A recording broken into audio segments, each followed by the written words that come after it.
So, what's up, Pyramind? We ready? I'm ready. I know you're born ready. Look at you.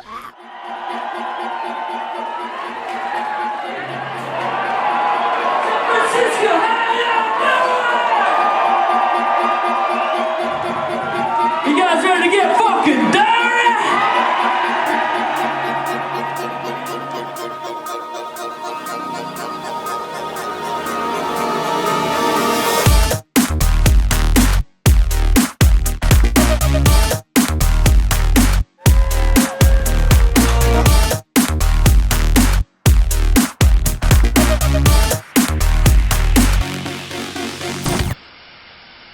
Hey, this is Jeff Straw from Pyramind.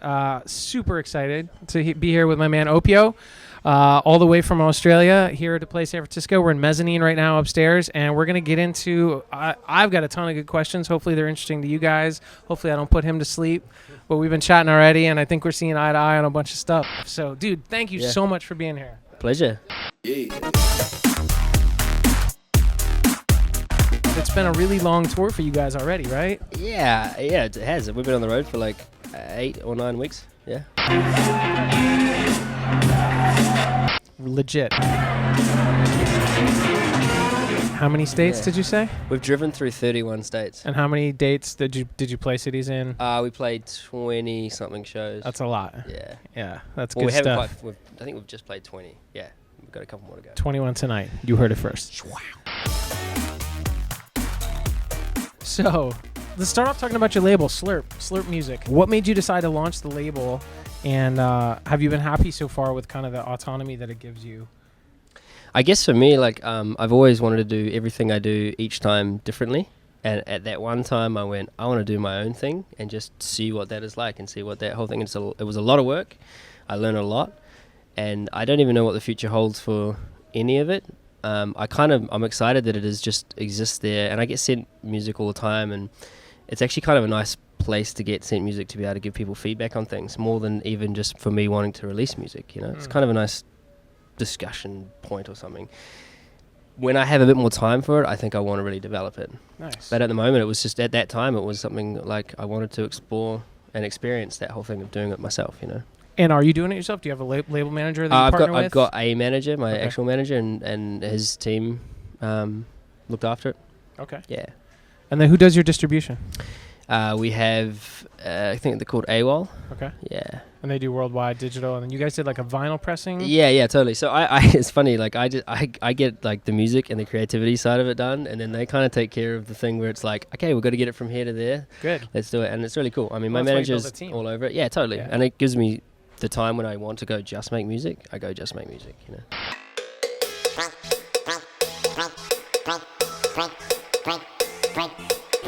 So what was the biggest difference between making Meraki in 2014 versus your other full length, which was back in 2010, right? Slurp and Giggle. Mm-hmm. A lot of time between those two. Mm-hmm. From an artist perspective, what was the big difference? I mean, Meraki was a defined album. I wanted to make an album. I wanted to have variation and kind of another moment in time of where I was at. Slurp and Giggle was a collection of tunes that I was just making. I didn't think I was going to ever be where I am today. You know, I didn't think I'd be making albums. I didn't think I'd be touring. I just was making music, and suddenly I had enough. And a friend of mine was like, you know, I'd released a couple of EPs and wasn't really taking it that seriously just because it was what it was. Right.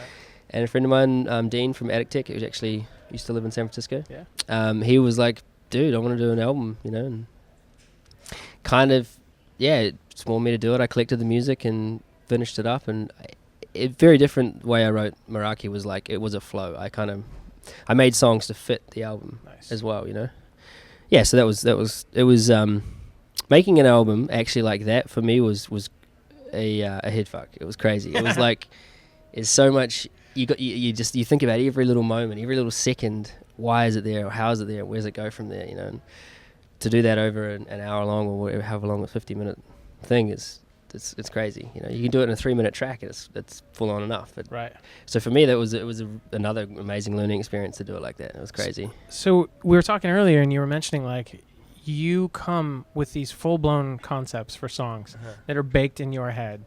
Talk a little bit about that process. That doesn't seem to be how a lot of people go about making electronic music. Well, before I knew how to make electronic music, before I even had tried on a computer, I had the same thing. I'd be going to sleep at night and just have this song going in my head from the track I'd listened to somewhere, and I'd build my own version in my own head, and kind of just kept doing that, and I started learning how to do it. And when I go into a studio, nearly all the time, I've already got a full-blown song in my head. It never ends up being the same thing that I write because I can't get it out fast enough, and I get sidetracked, and I get inspired, and I get whatever, you know.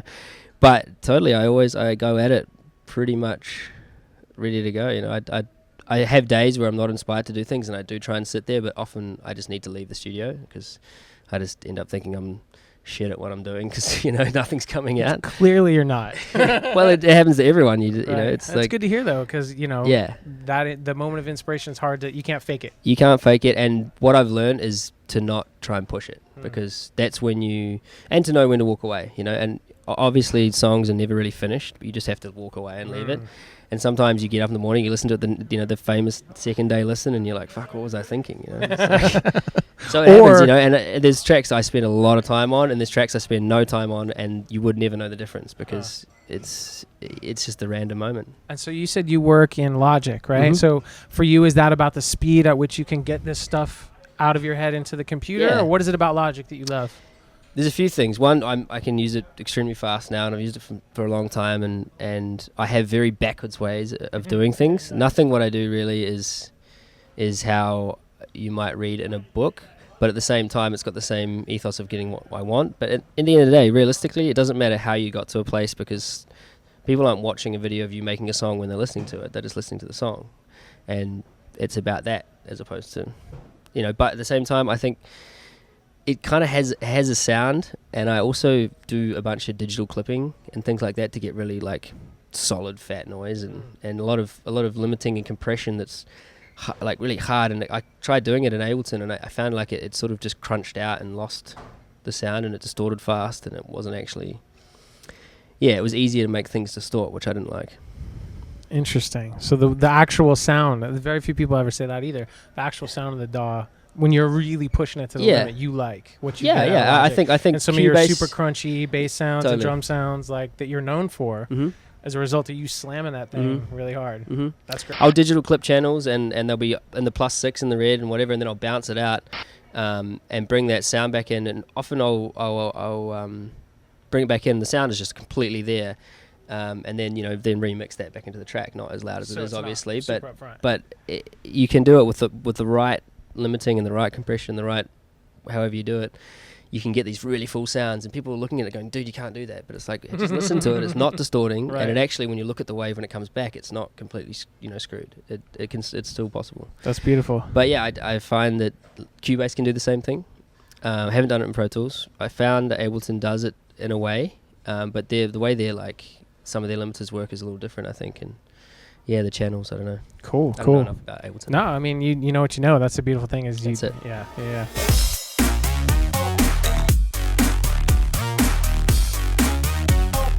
So talk about remixes for a minute. You've done two that were massive artists. I don't know how they did sales-wise or anything else, but like you did the Pretty Lights remix, and you did one for Infected, Mushroom on Dim Mak.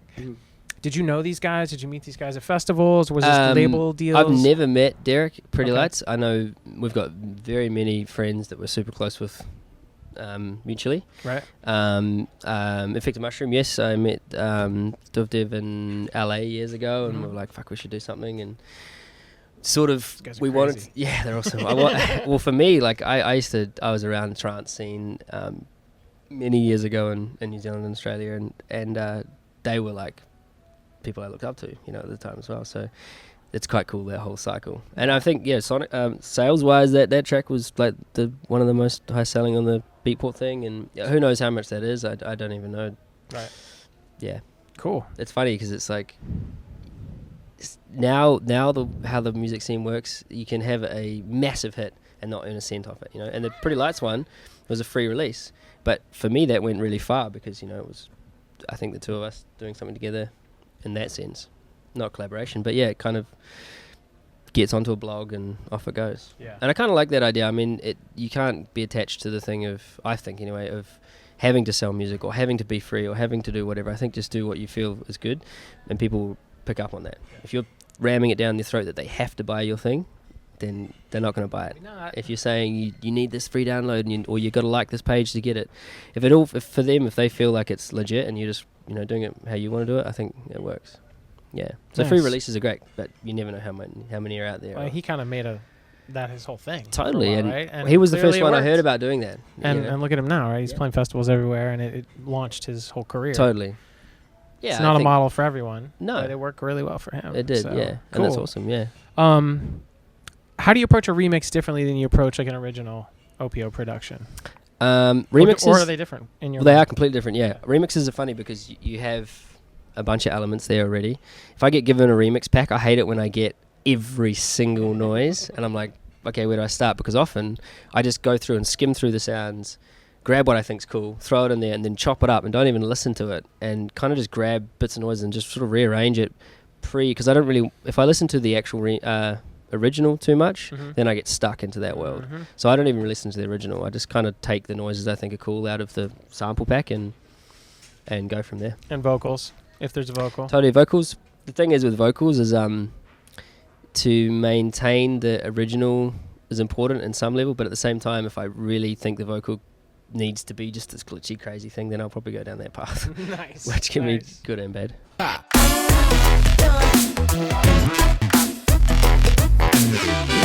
So how has your studio setup evolved in the past? Like, you really started producing 5.5, 6 years ago, right? Oh, no, I started producing a lot longer so ago you started than that. releasing stuff. Yeah, I mean, the first thing I ever produced was my parents' computer, which was too slow. It was probably This is the story I want right here. Yeah, it was probably like, when would it have been?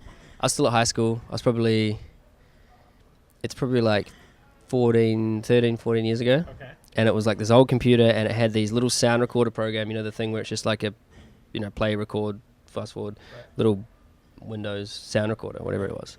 And I recorded in the little crazy microphone all these different noises from different things that I had around, and then I had a tape player next to it, and I record on the tape, and then click the different thing at different time to get the thing to come out. And then a really good friend of theirs gave me Reason a year or so later, and then I started making stuff on Reason, and it went from there. And I kind of I wrote a song or 5 a year. It's just there, and wasn't like I never had this thing of like I want to be this dude who tours the world doing music. It was like this thing of like that'd be cool, but it wasn't this like kind of crazy drive. So I never got let down, or I never kind of put too much pressure on anything to happen, and just evolved. And I think I kind of first got my first like studio room maybe 10 years ago. Oh, okay. Or so, yeah.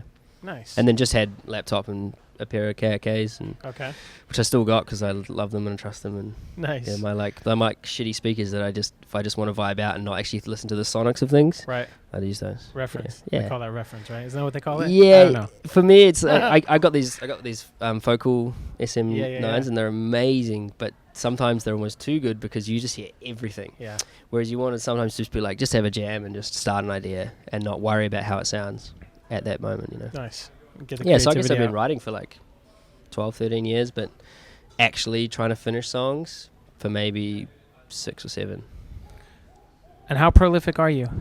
Like you said, you've been on 6 months now. It's been since you finished a song because I've been doing the band. Yeah. Are you itching?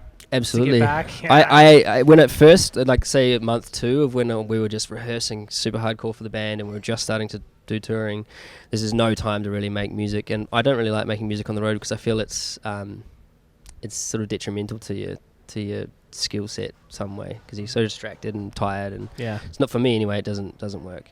But I think month 2 I was just losing it. I couldn't believe that I hadn't written a song for a couple of months, and I was just like, what? And so now I've got used to the whole thing, and the band has kind of taken on that creative outlet, and I'm really enjoying playing in the band. So it's a lot of fun. But yeah, we go back in less than a week, and I've got a bunch of studio sessions already lined up with people, but then I've got another 2 months after that where I'm just gonna lock in, and I've got so many ideas. I've got little things started too, but I want to make something. Nice. I feel like I'm totally, it's actually kind of good having that break, because then I'm like so ready Yeah. All right. So one piece of gear in your studio that you couldn't live without, not the computer. You can't pick the computer. I'd say it straight away. My Virus Polar synth.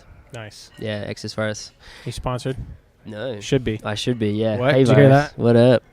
Access. It for me Say like that again. Say it lower, slower. Access.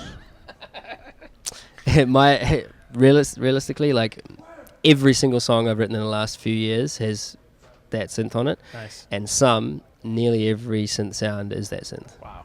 It's so diverse and kind of it sort of gives you like a full thing to play with at the start as well as I don't really find I'm boosting shit, EQ wise all the time. I'm taking a lot out, but sort of gives you enough to start with, and then I just bust stuff around and Nice. play with it.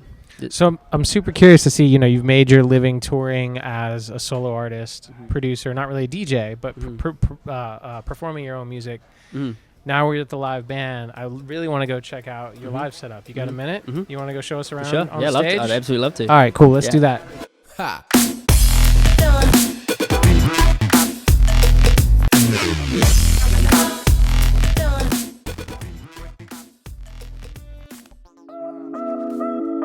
Pyramind is the premier center for training in music and audio production. Set in the heart of San Francisco, Pyramind is surrounded by some of the biggest and best innovators on the planet. Not only are we a cutting-edge production school, we're also an award-winning music and audio production company. Learn from the team that's delivering award-winning content to the world's largest companies, as well as current artists who play the biggest stages around the globe.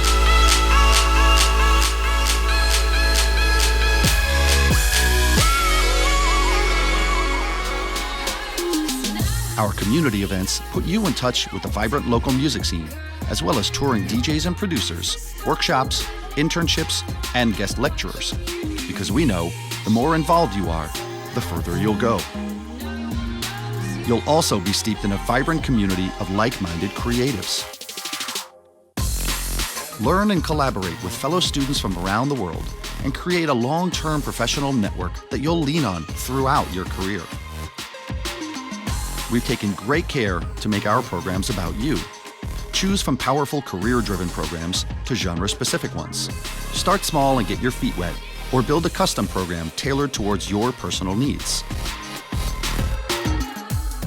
If you can't make it to San Francisco, you can enroll in our acclaimed online classes, 24/7 access to high-quality video training modules, challenging projects, and live interactions and project feedback with your instructors. Experience what Pyramind can do for you. Tell us where you want to go in your career. We can help you get there.